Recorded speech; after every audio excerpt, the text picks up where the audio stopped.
सपनों में ना कैलू। जब से छोड़ के हमके गइलू याद सपनों में ना कैलू। एकर मतलब खुश बाड़ू ससुरार में।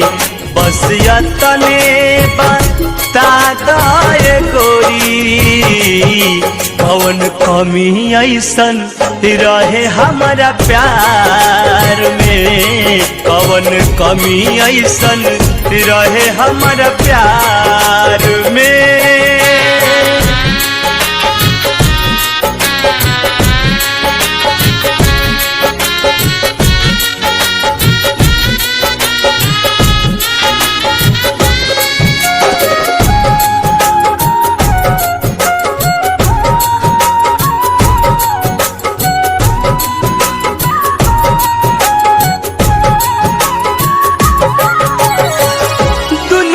बसाइली हलुआ अपन ससुराल में।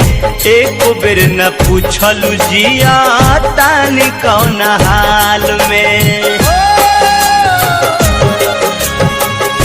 दुनिया बसाइली हलुआ अपन ससुराल में। एक बेर न पूछलू जिया तानी कौन हाल में।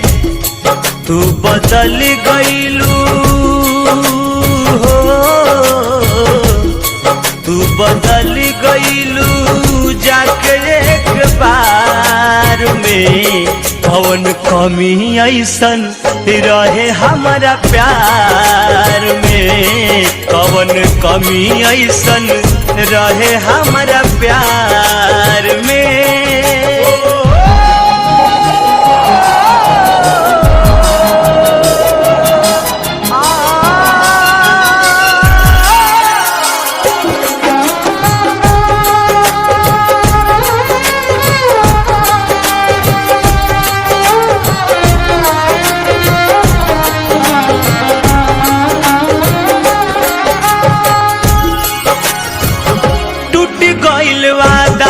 कसम छूट गइल साथी हो। कैसे भुलाइल जाई मिलन पहिला रात हो। कि टूट गइल वादा कसम छूट गइल साथी हो। कैसे भुलाइल जाई मिलन पहिला रात हो। कैलू सिंदूर दोसरे हाय। कैलू सिंदूर दूसरे नाम के सिंगार में। कौन कमी ऐसन रहे हमारा प्यार में। कम कमी रहे बोला हमारा प्यार में।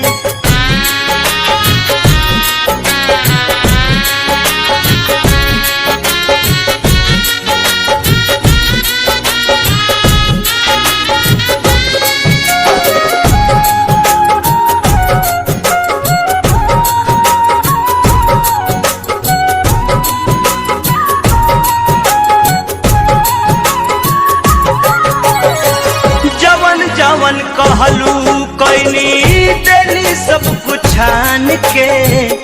तब काहे धोखा दे के गइलू अपना जान के। जवन जवन कहलू कैनी देली सब कुछ छान के। तब काहे धोखा दे के गइलू अपना जान के। अरुण राकेश मिलल हो।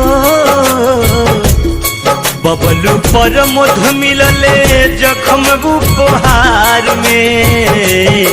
कौन कमी रहे कह हमारा प्यार में है।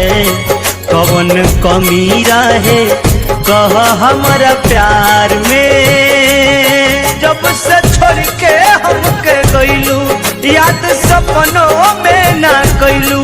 एकर मतलब खुश बाड़ू ससुरार में।